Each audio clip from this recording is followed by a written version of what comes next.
Hello. Yes, sir. Hi, can you hear me? Yes, sir. Yes, sir. Good. Maybe I can switch off my video. Yeah.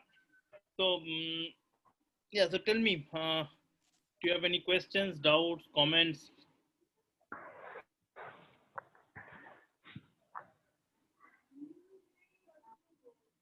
Nothing like that. Hello. Okay. So if you don't have anything, then that's good. By the way, so we will be posting an assignment, the first assignment soon, maybe today or tomorrow. Okay. And yeah.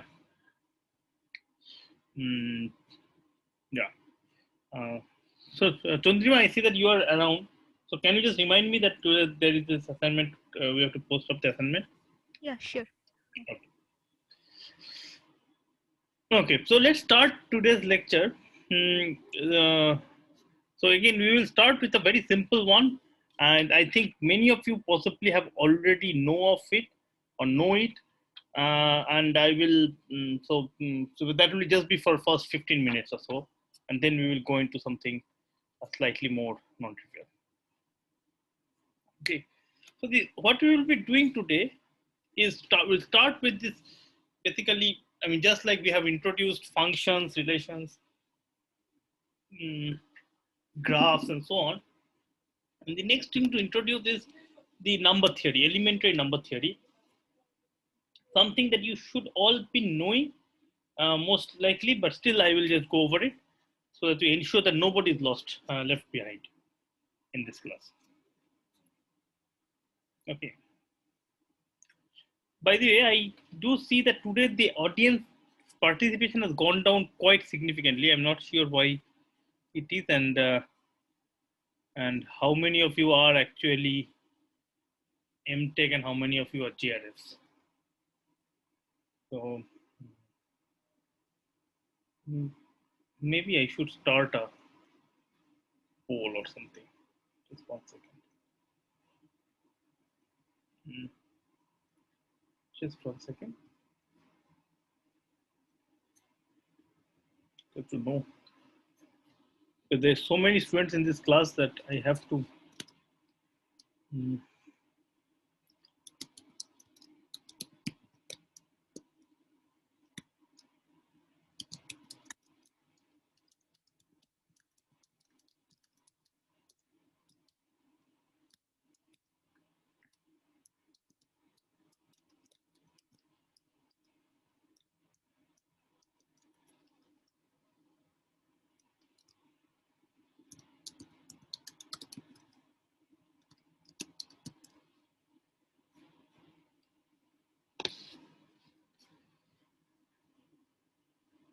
Hello, can you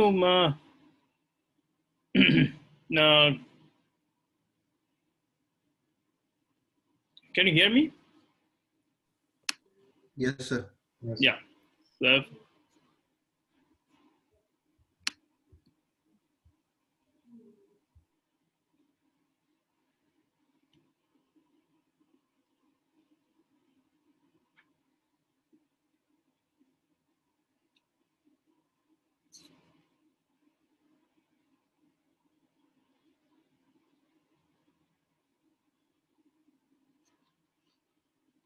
okay. So basically, around 15 students have disappeared from your MTech classes. Okay, so be it. Okay, so let's start with this number theory thing, elementary number theory. So you all know what elementary number theory is. Basically, all of you have seen it. So basically, we are talking about, mostly we'll be talking about real positive integers or natural numbers. And the fundamental thing that is there, so there's some notation that is there, that if B divides A, okay, that means if A is a B times some integer Q, then we denote it as this thing, B divides A, okay.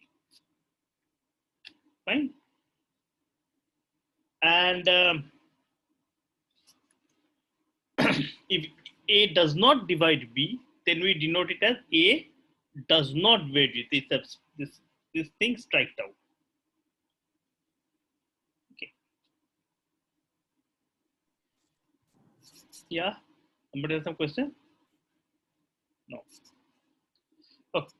So now, I mean, so one thing that you can think of as an exercise is that just this property that A divides B.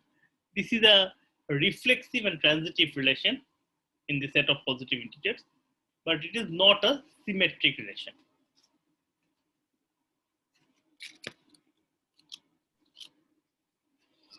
Okay, so there are some quick observations that will be kind of be useful, and we will see some proofs or something say that will help you to kind of get used to the proofs a little bit.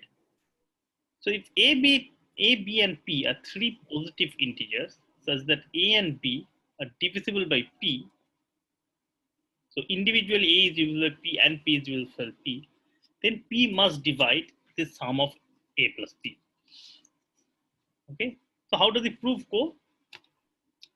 So if P divides A, that means P is equals to A times, A equals to P times some R, some positive integer R.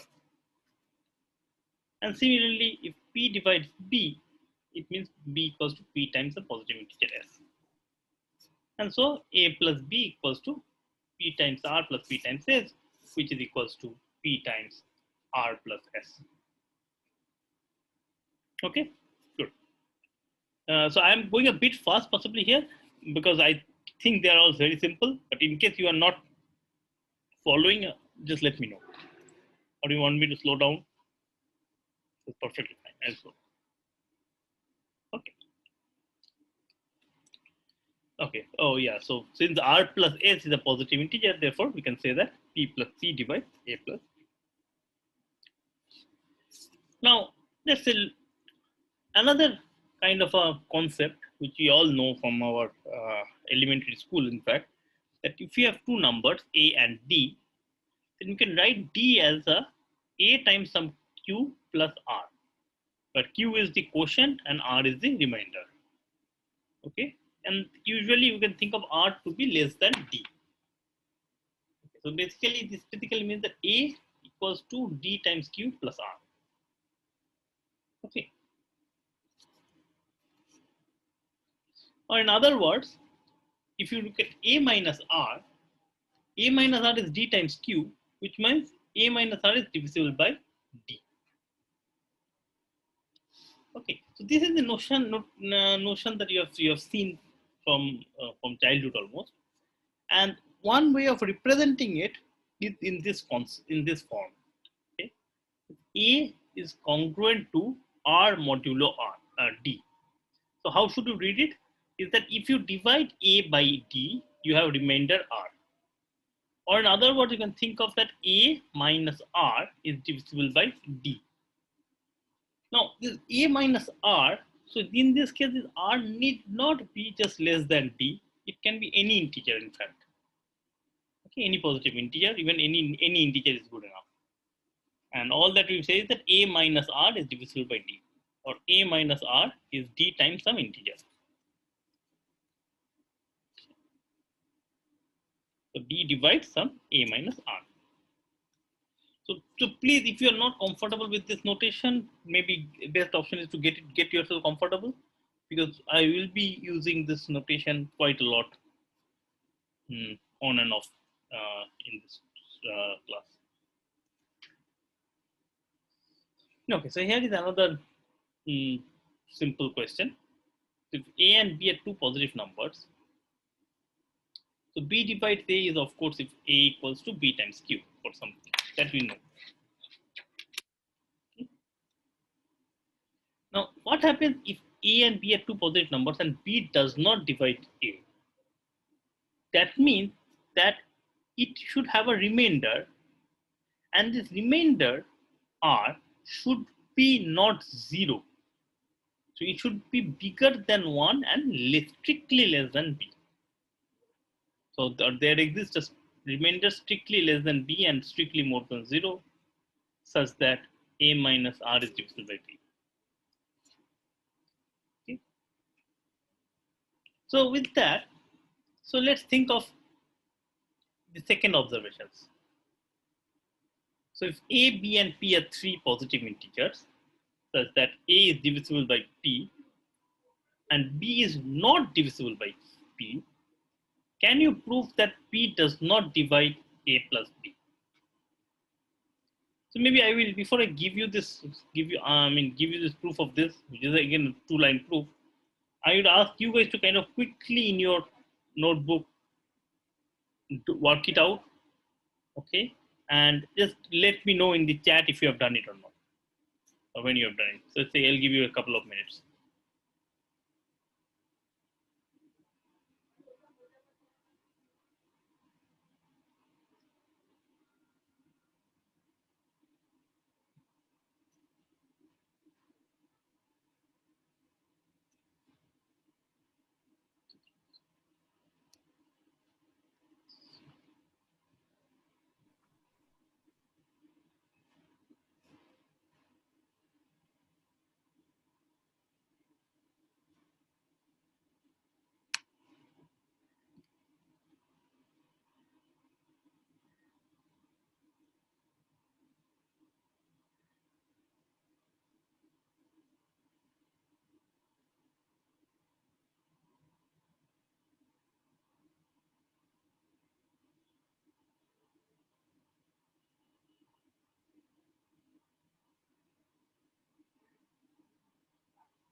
So only 4 people have kind of commented here. So does it mean the other people have not got it, or are you just too shy to solve this simple one and then you're waiting?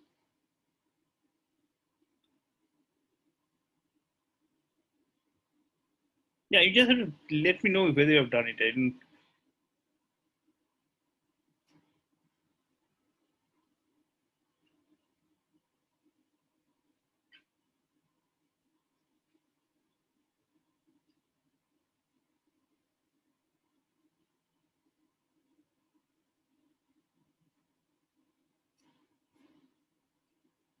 Hmm.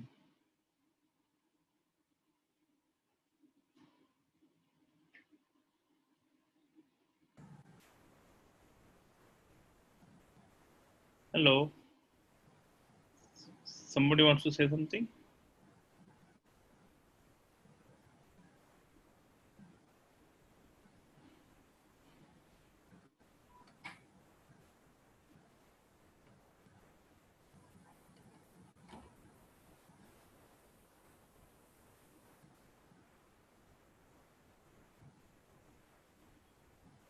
Okay, so maybe at least okay. I think most of you have got it, but or at least half of you have got it. It's as I am can see it. Let's see. So here is this proof. Whose thing is on? Whose microphone is on?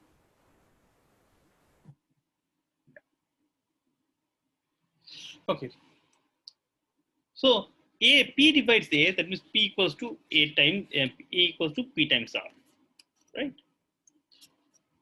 And P does not divide B, that means B equals to P times S plus T for some T, which is between 0, 1 and P, right?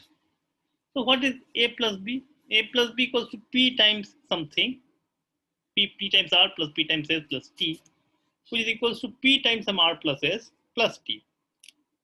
Now the thing is that R plus S is a positive integer, and T is again a number, as we have known, which is strictly between 0 and P. Okay? And so this is exactly the definition of P doesn't divide some number, right? So that means P does not divide A plus B. Okay. Yeah. Okay, so say here is another one which is very simple. I think even simpler than earlier. That if A is divisible by P and B is divisible by Q, then P times Q divides A times B. And yeah, so if P divides A implies A equals to Q times R, P times R. Q divides B, that means B equals to Q times S. And so if you just multiply it, so A times B equals to P times R times in Q times S, which is PQ times RS. Now, since R is a positive integer, A is the positive integer, so R times S is the positive integer. And so we have P times Q divides A times B. Right.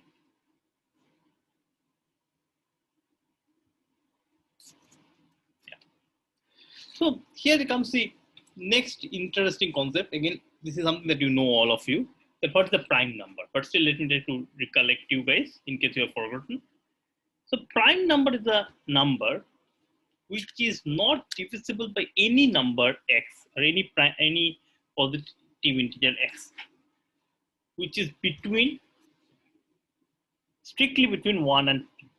So 1 divides p, of course, p divides p, of course, but nothing in between divides p. Right? And if a number is not a prime, that means the number is divisible by a prime.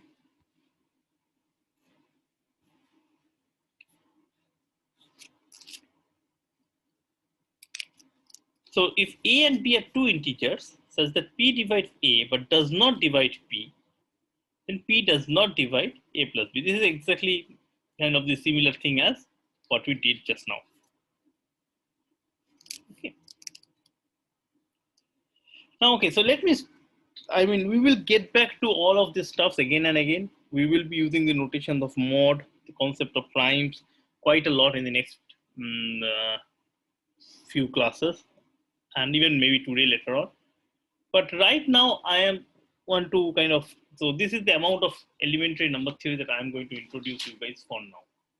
Of course, elementary number theory is a very big area, and in case you guys are interested in it, most of it can be derived by yourself, almost.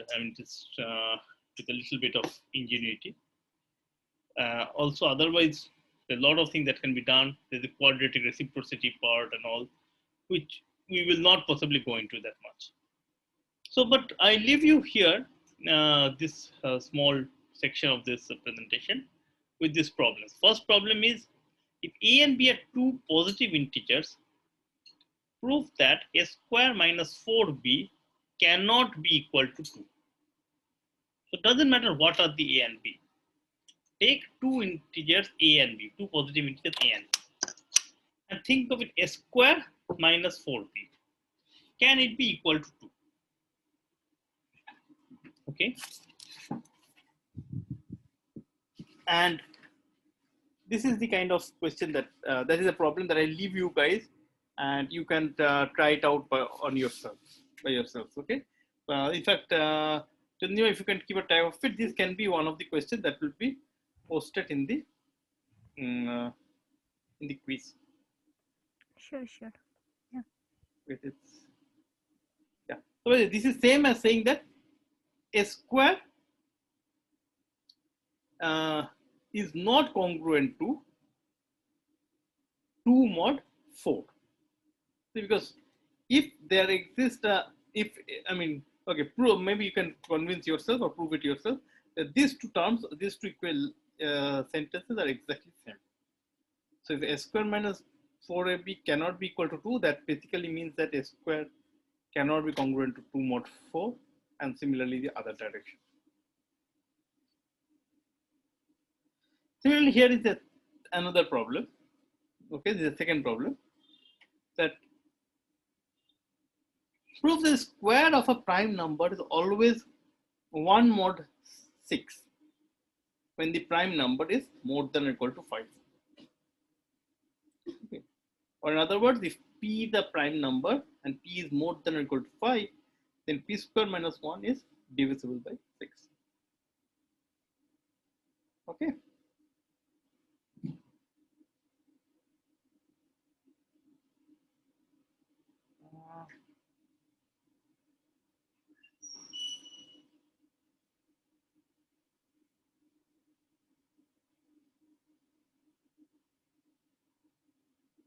Okay, so somebody has given me a kind of a solution to the earlier problem, which is perfectly fine. And yeah, okay, good. Okay, so any questions so far about whatever we have done so now until now in the last half an hour? If there's no questions, we will now go into kind of a more interesting part of the course actually.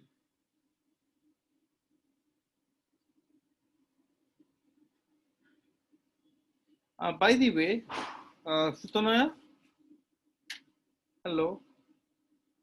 I mean, I would say that if you are trying to give solutions to the exercises, it might be better if you send it to me privately instead of sending everyone this message, because I mean they should also, everybody of your batch should also try it out. Okay. So I request you to not give these solutions openly to everyone.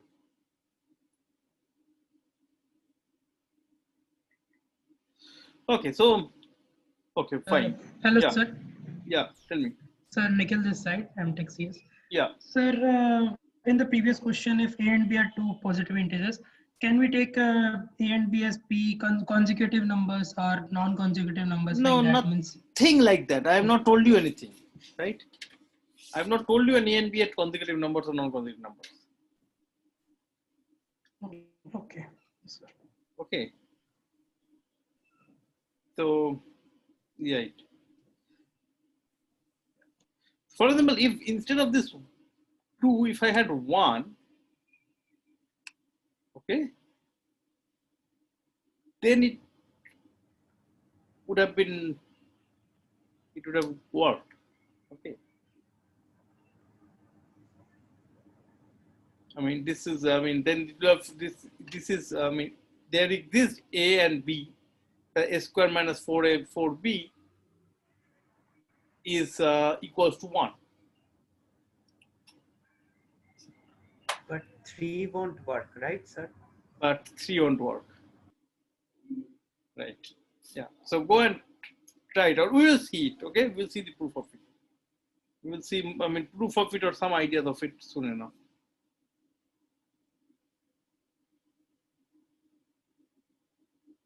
Yeah.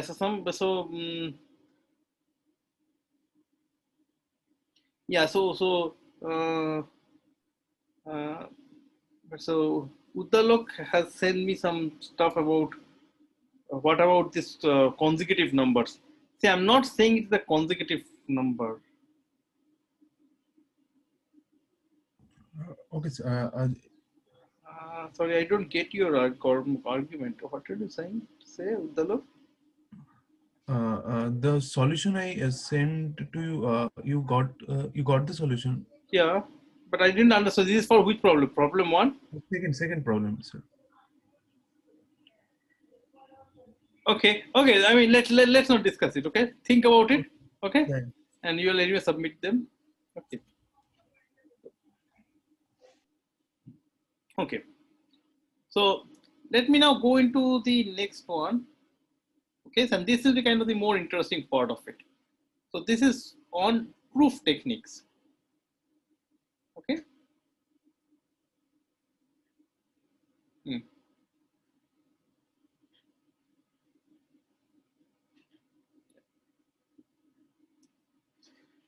Okay, so let me start with a very high level picture of the whole thing. Okay. So how do you check a statement is correct or wrong? So somebody comes up and says that, okay, here is the statement. How will you check the statement is correct? So I assume that many of you are engineers, right? Many of you are engineers, many of you are from mathematics, many of you are possibly, I don't know, are there anyone from physics? I don't know. Some maybe from computer science and all, right? So the concept of when can you say a statement is correct might very well depend on the subject in which you are studying. For example, if an engineer comes and says that, oh, this machine will not work or will work perfectly or something like that, most likely you have done some experiments on that and it is working. Okay. If a mathematician says that it is what it is, this statement is correct, some statement is correct, it means something else. If in a computer science, maybe a person who has done some machine learning and all has kind of, oh, this is an algorithm that can classify things or does some learning stuff and all. Again, it's most likely because it is that you have tried out various experiments on various data and you have seen that it works fine. Or if you are say a physicist, then I mean maybe okay, a statement is correct unless it's proven wrong, kind of an argument. So there are various ways in which you can think of a statement being true or wrong, and how to prove a statement correct. So for example, let's say here I have an example, okay, and it says that the statement says that for all n, the integer n square minus n plus 41 is a prime number. Okay. Now, how do you think this statement can be proved or not proved? Okay. So there are, So there are two ways of proving any of these statements that we are concerned about in this area. Okay. Okay. So one is that, as I told you, it's like, is the statement what is the basic assumption? So one may say that, okay, unless you prove that its statement is false, the statement is true till that time. That is kind of one way of seeing it. Okay. So if I say that, see, this statement, if you cannot prove it false, that means the statement is true. Mathematically, it doesn't mean that that statement is true. Mathematically, it means that we have not been yet able to prove or disprove the statement. So such a statement, we call it as a conjecture. I think this is true, and somehow you are unable to disprove me. So it is not a proof, it's called a conjecture. Okay, so that is one thing. But now if I try to prove it to you, aggressively try to prove it to you, then there are two ways one can do. Okay, we can either try a number of cases, and if the statement holds, we say that the problem is correct. Okay, so this is one very standard way of proving things, particularly for people coming from computer science or even from an engineering background. This is a very standard concept of proving a statement. Okay, I mean, so you say that, oh, this algorithm works. What does it mean? It possibly means that it has been tried out experimentally or empirically on some threshold or some data, and for all the inputs that have been tried out, the algorithm or the function as output as expected. Okay, so this is one way of doing it. The other way is to give mathematical reasonings to prove the statement. So the first case, you are like, yeah, we have tried out on certain things, certain set of cases, and it seems to be correct. But we cannot guarantee to me that the thing is correct everywhere. But in mathematically, when you try to prove something, we really want to be correct everywhere. Or whatever it is, we want to write a precise statement. Okay. So for example, here, n square minus n plus 41 is a prime. How do you go about proving it? Okay. So if you want to do it experimentally or empirically, okay, so n equals to 1, okay, it comes to 1, which is the prime number. Very good. N equals to 2, again, it turns out to be 43, it's a prime number. N equals to 3, wow, again, this 47 is a prime number. N equals to 4, okay, good. Again, this thing is a prime number. Oh, so maybe I have got, all of them are fine. So let's try out some random number, maybe something n equals to 10, and you can put n equals to 10, and also you will see that this is a prime number. Well, okay, fine, let's try out n equals to 20 or n equals to 22. Yeah, it is prime number. So what you will see is that from almost all the points that you put in there, you see it's a prime number. So naturally, we can conclude that, okay, I think n square minus n plus 41 is always a prime. Now see that this statement is all it is saying is that, yes, this is prime on the set of points that you have tried out. Okay? But it is still not mathematically correct, because mathematically, I cannot prove to you that for every n, this is a prime number. Okay. I mean, in this country, so there is one Nobel laureate. I want to check, is there any Nobel laureate in this country? I go and randomly walk down the street, and then we see that, I mean, ask people, are you a Nobel laureate? Are you a Nobel laureate? And they say, oh no, almost everybody that I am asking is not a Nobel laureate. So that means I can conclude that there is no Nobel laureate in this country. Right? That's a mistake, right? Because yes, experimentally, almost every person is not a Nobel laureate, but there might still be a Nobel laureate. And this is the case happens here also. Okay. So basically, the pros and cons of empirical and mathematical proof is that, first of all, for the empirical proof, it's very easy, right? You can do some experiments. I mean, I'm not saying it's easy in the sense that, but it is easier than the mathematical one. Okay, because you can run some experiments, run some empirical studies, and from that you can conclude something. Okay, and the problem is that it is not 100% accurate. That's a serious problem. On the other hand, if you look at the mathematical proof, so for example here, so this statement that was there, n square minus n plus 41, this is actually not a prime.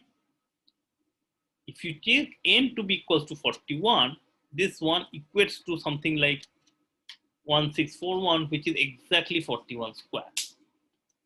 Now, randomly selecting an n, possibly you would not have hit upon n equals to 41, right? And so you could have just said, oh, okay, I am certain this is, I mean, I'm not getting any n for which this is not a prime. But there was one, right? So accuracy is kind of compromised. Now think of it. Instead of trying to do it experimentally, if you had to prove that n square minus n plus 41 is a prime, if you had to prove it, of course it is not, but if you had to prove it mathematically, then it would have been a much more complicated proof, right? A lot of symbol pushing, what will work, what will not work, and so on and so forth, right? So, yeah. So that brings us to the mathematical proofs. Mathematical proofs are basically the opposite of that. They are supposed to be 100% accurate. There is no chance of any error in the deduction. Even if there is the deduction might not, it might not say that, there might be probability involved in it, there might be stuff, but whatever is being told, it will be precise. It is not like I have tried out, I have not found something, and therefore I can say that there doesn't exist such a thing. Okay. Whatever is done is precise, 100% accurate in that. But the problem is that it is very hard to prove. So here we stand. We have these two different types of proofs. One is the empirical proof, the other one is the mathematical proof. Right? And both of them have their advantages, and both of them have their disadvantages. So again, I should say that it has been, you should not look down upon either of them. Okay, so because there are, of course, we should always try to strive to get a mathematical proof. But if we cannot, there are many times when mathematical proofs are so hard to get that we have to live with some empirical results. And nowadays, almost everything that is being done in machine learning, data sciences, and all those things that you hear about, all the big things, big data and all, most of them are based on empirical stuff. They are not necessarily based on mathematical proof. Okay. So we have mathematical proofs are always better than empirical proofs, no doubt about that. But so in this course, we will always go for a mathematical proof. Okay, in this course, we will not go into almost any time into an empirical proof. So in this course, in this discrete math course, if we say that we need a proof, I mean that we need a mathematical proof, not an empirical proof. But in your studies in ISI or either in your master's or in your PhD, you might very well encounter empirical proofs. Okay. Okay. So now, in the rest of this talk, I will be going into some kind of mathematical proof. How to find a mathematical proof? How one can try to obtain a mathematical proof? What are the tricks for that? And we will be using the help of the propositional and predicate logic to set it up. Okay. Good. So, any questions so far? No questions? Oh. So, to recap, recall rather, what all things we have done in proposition logic. So we have the statements like, okay, every statement is either true or false. They're connected by some connectives. Okay, there can be variables, but every variable must be quantified, either with there exists for all and so on. And to prove that two sentences are equivalent, if they answer two sentences are equivalent, if they answer the same on every input. And this can be done either by checking the truth table of each statement or by reducing one to the other using some clever reduction rules. Okay, this is what we had seen so far. Now, okay, any mathematical statement, this is something that we had talked about earlier in the beginning of the course. So there is an assumption or a premise, and there is a deduction, okay, that you kind of prove. Any mathematical statement is of this form. Sometimes the premise or the assumptions are not specifically told to you, right? But it will basically means that assuming everything in the, follow everything that follows from the axioms, and then go on and go forth. So any statement is of the form some A implies B. This is always a mathematical statement. Some A implies B. So for example, you might say that, okay, what happens in the case that when I asked you that if n square minus n, if for all n square minus n plus 41 is the prime, what was the assumption?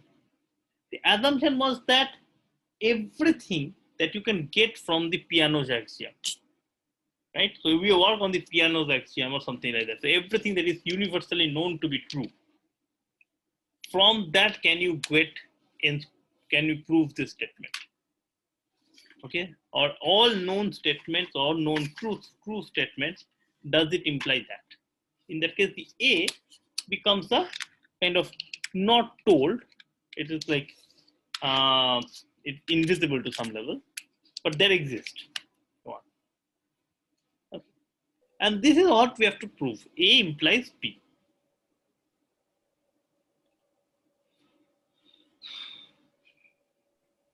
Hello, sir. Yeah. Shatrapratap Bharti from MTech. Sir, here A is the set of assumption and B is also set. A is a set of assumptions and B is the deduction. B is the statement which we want to deduce. So, sir, B B is can not a also set. be a set if you want. Okay. I mean, it's not a set. Both A and B are, we can think of it as set of assumption, set of deduction, or it is a yeah, it's a statement that is kind of that. This is a statement, logical statement, and this is a logical statement. Okay, and A implies B is what we have. Sir, Yeah. sir, n into n minus 1 plus 41 would not be a prime when n into n minus 1 is some 2k times 41. When If sorry, k is an integer. n into n. Oh, so can you just repeat what you told? You say that n that into is, yeah. Sir, that number would not be prime only if n into n minus 1 is some 2k times 41, because n into n minus 1 should be even, so I've taken 2k. K is an integer. Okay, very good. But can you prove that for the rest of the time it will be prime? Sir, only if something commons come between the two terms. Exactly. That So would in be the 41. Who told 41? It can be something else, right? I understand that what you're saying is that you can come up with possibly a infinite collection of n for which it will not be prime. Yes, sir. But you cannot prove that, or at least I don't see a proof that for the rest of them it will be prime. Right? So mathematically you would say that there are infinitely many n's for which this expression is not a prime. But you cannot say that except for the case when n into n minus 1 is say 2k and something like that, every time it is a prime. That statement is possibly is not true, maybe. I don't know, but I don't see a proof of it. Not at least not a mathematical proof of it. Yeah, somebody else wanted to say something. Hello. Nobody has anything to say?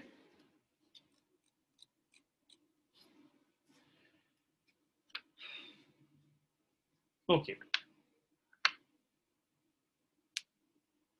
So of course we have to check whether this sentence, this statement, whole statement as a whole, A implies B, can you prove it to be correct?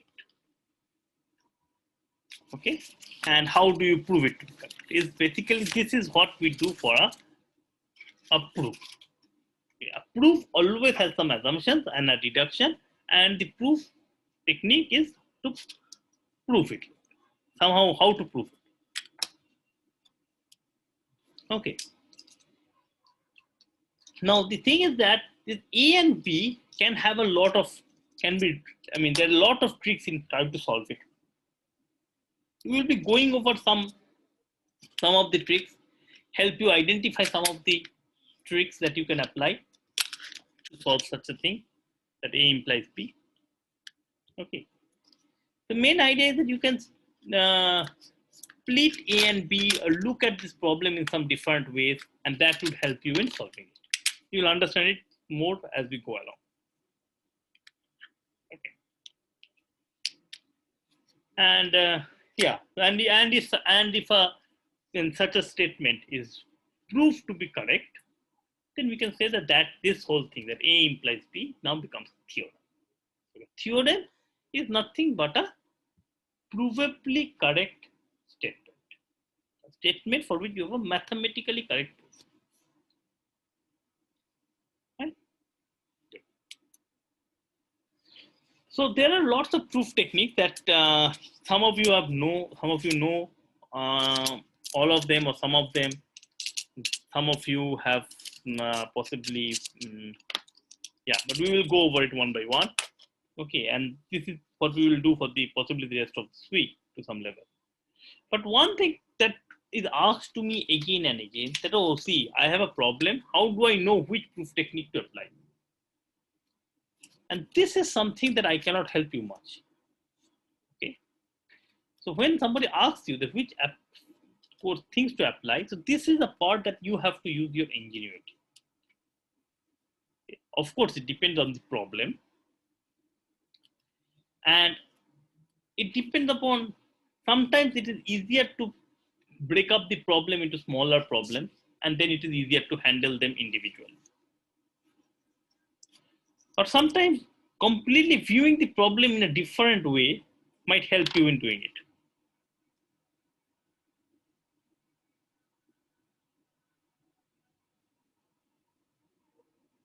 Yeah. Okay. Now, whether to split a problem or how to split a problem or how to look at the problem, this is all a kind of an art of problem solving. And the only way this can be achieved is by practicing and using your own creative mind. Okay. So we can only, I mean, all the stuff that we will be doing is basically giving you the hammer and chisel to make a statue. But how to make it up is something that you have to do it. Okay. There is no thumb rule. It is not a mechanical thing. That, okay, this one comes, apply this, and you will go on. There's nothing like that. Okay. Yeah. So at the end of the day, it's all about your skills that are there. Right?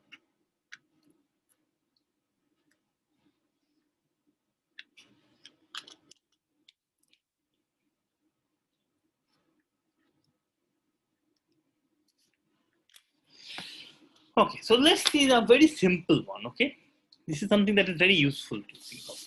So think of that this, you have A and you want to prove B, and the B, you said the deduction is a AND of two things. Okay, so B is a C and D. So something like if A happens, then C happens and D happens. Right. So in that case, we can say that A implies B.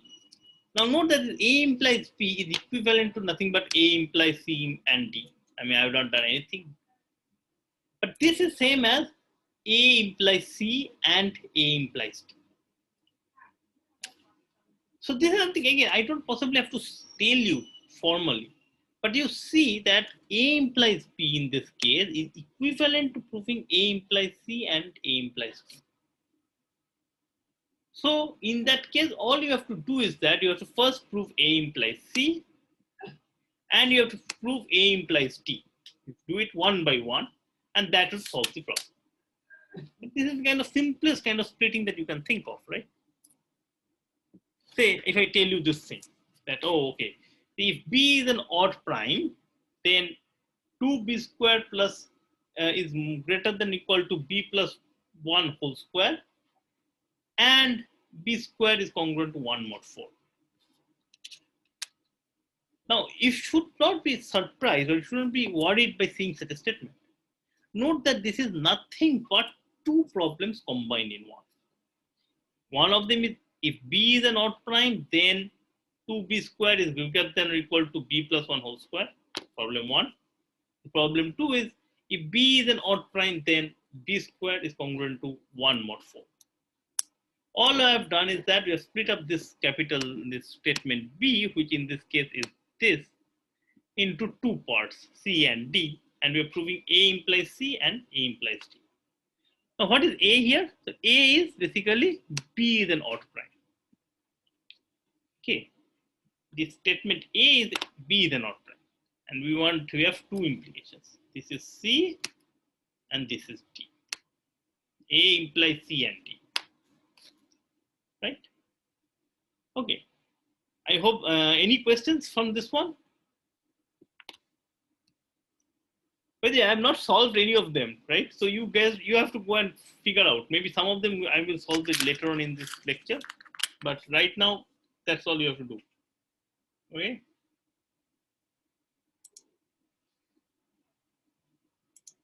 Good. Now say, yeah, so basically this is just now what I just told. It is same as having these two different problems. First part and second. Now there is another thing. Many times when you are trying to solve something, there are lots and lots of redundant assumptions. Assumptions that are not necessary. They are not actually giving you any non-trivial knowledge about anything. But still they are there because to start with, we don't know that there is some assumptions are necessary or not. Right? And basically the idea is that we can throw them. So for example, if you say that if A implies B, then A and C also implies B. Right? If you add some more assumptions, okay, then it doesn't matter what C is. A and C will always imply B.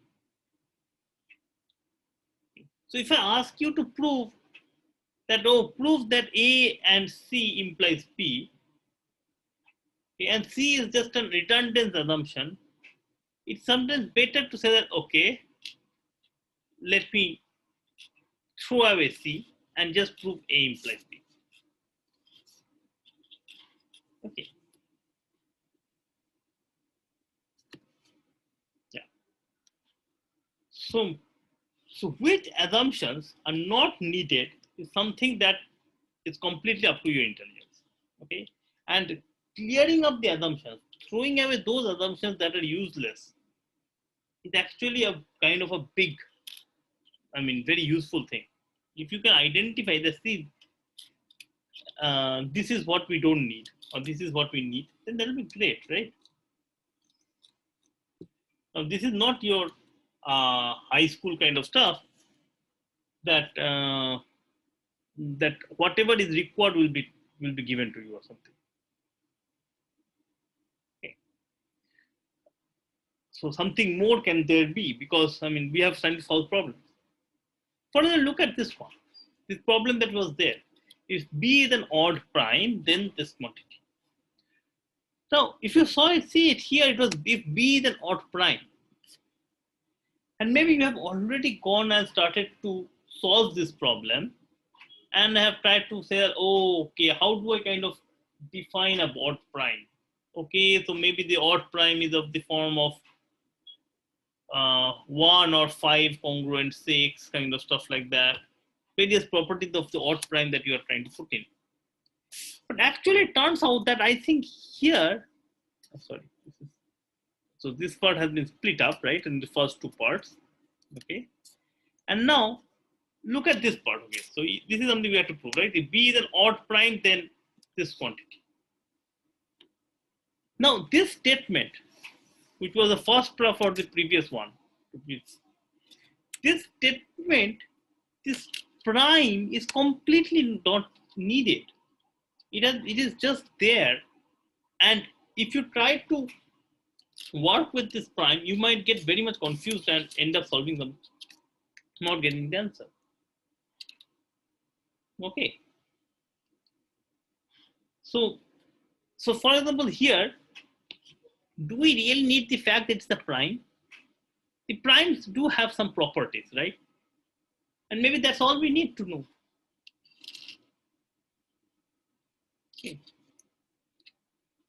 And okay, so in this problem, what all that we need is that it is bigger than or equal to 3. So if B is the number bigger than or equal to 3, then we can solve this problem. So it is sufficient to prove that if B is a real number meaning real integer, a positive integer, bigger than or equal to 3, then B squared is congruent to 1 mod 4. Right. Again, we have not done much complicated stuff at all. But all we did was that we kind of split up the problem into 2 parts in the previous one. And secondly, in one of the parts, okay, we don't need all of this thing. This prime was just a confusing thing. All we need instead of odd prime is the fact that it is a number greater than or equal to 3. Oh, actually, I made a mistake here. It's not a real number. It should be a B is a odd number. Odd number. Yeah, it's an odd number greater than or equal to 3. Okay. Fine. Similarly, in the second part, what was it? That B is an odd prime, and we can ask the same questions. I mean, do we really need this thing? And here also, I think it's sufficient to just have this odd integer. If B is an odd integer, then this is good enough. So in some sense, this prime thing was just was hanging around and was not giving us anything non-trivial. Sorry.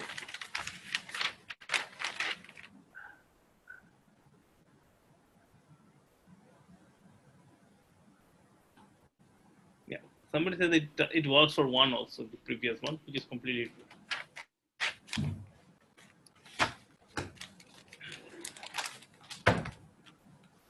Hello, sir. Yeah. Tell me. That b square modulo 1, b square congruent to 1 modulo 4. Yeah. That is true for b equals to 1 also. Yes, that's true for B equals 1 also. Yeah, all you need is that's an odd number. That's all. Okay. In fact, here I have to see. Actually, this one I think you'll need that B is greater than or equal to 3. So I made a mistake here. Yeah, here you need that B is the odd integer greater than or equal to 3. This is not true for B equals to 1. Yeah. So this one requires odd integer greater than or equal to 3, and the previous one is just an odd integer. Okay. Good. Okay. Now let's try to prove these problems. Okay, so we have these things, and it is written in the wrong way. I mean, this second part should have B is an odd integer greater than or equal to 3, and the first one should be B is an odd integer. That's it. Odd number. Okay. Now, so there is something called a constructive proof. Now, I can only explain the constructive proof once I define what is non-constructive proof later on. But to start with, okay, so the constructive proofs have basically 2 techniques that are there.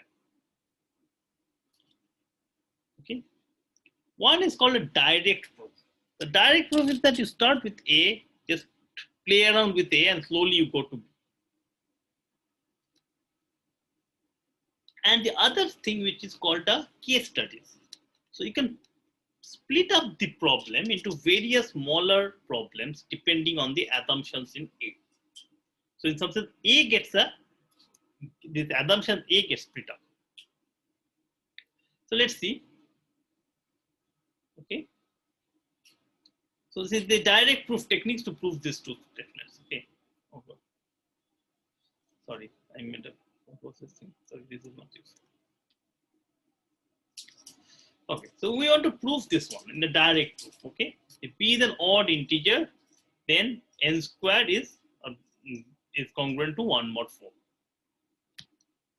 Okay, so we can write it this way. Okay, since n is an odd integer, very bad thing. So this is small n equals to 2k plus 1 for some integer, which means n square is 2k plus 1 whole square, and if we just open it up, we get 4 into something plus 1, which means that n square minus 1 is this one, which means 4 divided n square minus 1, and which means that n square is congruent to 1 mod 4. So this is a direct proof. I started with this assumption, whatever that assumption that was there, that n is an odd integer, and I just went ahead with it. Correct? So that's an example of a direct proof. Okay.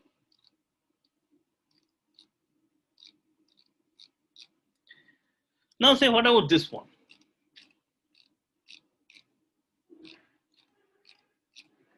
right? Can we come up with a direct proof for this statement? So let's see, we'll give two proofs. Let's look at the first proof. See, let's say b is greater than or equal to 3. So we know that b minus 1 is greater than or equal to 2. That means b minus 1 whole square is bigger than or equal to 4. So which means that which means that b minus 1 square is strictly bigger than 2. Which means that b square minus 2b plus 1 is bigger than 2, because I have just opened up the b minus 1 whole square. And which means that b square is bigger than or equals to 2b plus 1. Sorry, it should be minus 2b plus 1, sorry, right, 2b plus 1. And by adding b square on both sides, we get something of this form, which is exactly what we have, right? So see, I mean, one thing is that you can see that we can start from whatever we had, which was the b then odd number, a real number, any real number bigger than or equal to 3, and you ended up proving this. But this proof, as you can see, it can be a bit mystifying. What happened? How do you do this thing? How do you find it out? Okay, why are these steps there? Was it magically found? So this brings us this thing that sometimes a direct proof can be very magical, and it can be hard to understand and how to obtain it. Okay. So instead, a simple proof will be kind of to go backwards.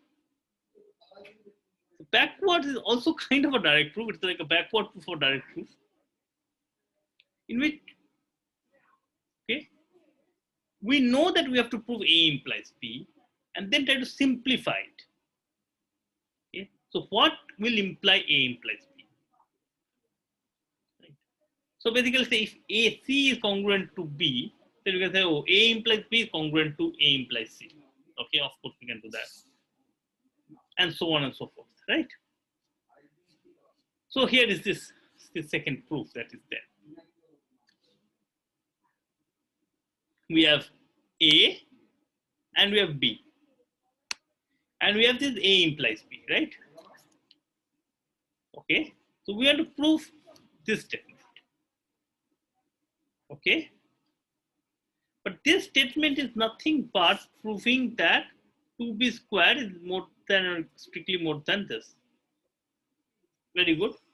Now this is this, if we go back to this statement, this is the C that is equivalent to B. So I was trying to prove A implies B, but then B has got simplified to C. So that means it is all as good as proving A implies C, right? So we have this statement, then with this. Now if we can subtract maybe B square from both sides, and we get, and bring it thing this side, this quantity, B square minus 2B minus 1, which is same as just writing up in a nice way. And this is something I'm sure all of you are very familiar with. This can be B minus 1 whole square minus 2 is bigger than 0, which is that B minus 1 whole square is strictly bigger than 2. And this is true. So all we have to now show is that A, that B is a real number bigger than 3, implies this, right? And that is because if B is greater than 3, that is kind of easy to see. B minus 1 is bigger than 2, which is, see again, you guys are all familiar with this thing. I'm pretty sure you can go backwards and get the proof. Right? So you can go, either you can come up with a direct proof, or you can go backward and prove it. So good. So this will give us the two things. Okay, forget this. And to within this, we can basically manage to prove that we have managed to give you two different.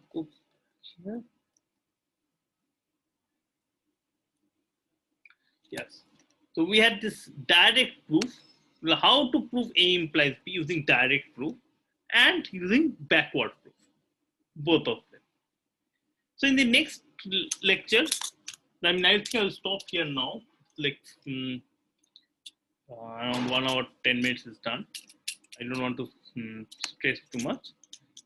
So we will see how we can go for case studies and the other techniques that can be applied. Okay.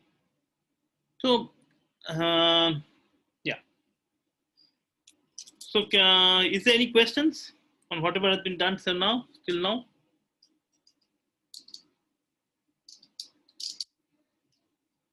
So throughout this thing, I'm going to use some examples to show you various proof techniques and all. And by the end of this week, so by the way, there will be possibly another class on Saturday also. I will let you know. Okay, so our next class is on Friday. Okay. Any questions?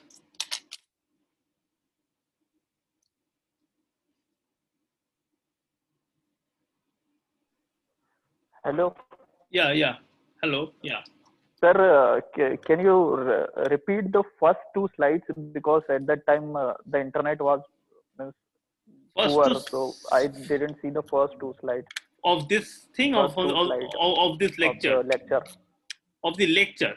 Okay. Yeah. If okay, I just wanted to see. Yeah, first two slides of the lecture was nothing. I mean, there was just this notation that was there of how do you denote B divides A. Okay. And A doesn't divide B. Okay, sir. Yeah. Okay, sir, I will do it. Yeah, I will upload all of these things. Yeah. Hello.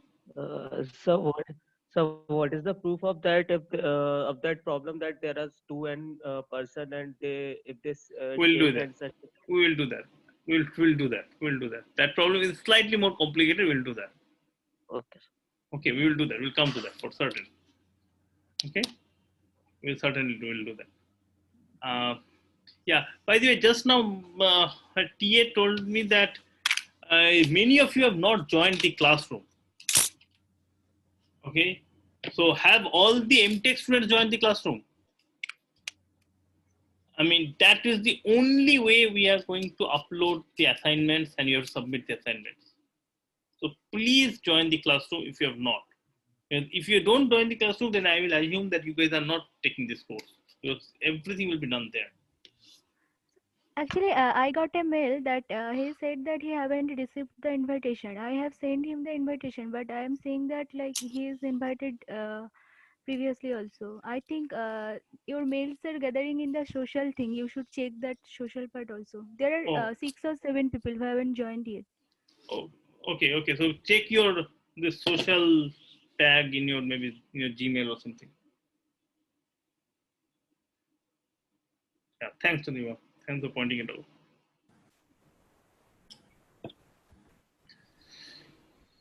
Okay, so let's stop today. I will upload the video and the slides on the web page. Hello. Yeah, hello. Sir, can you please go to that backward proof once? Yeah.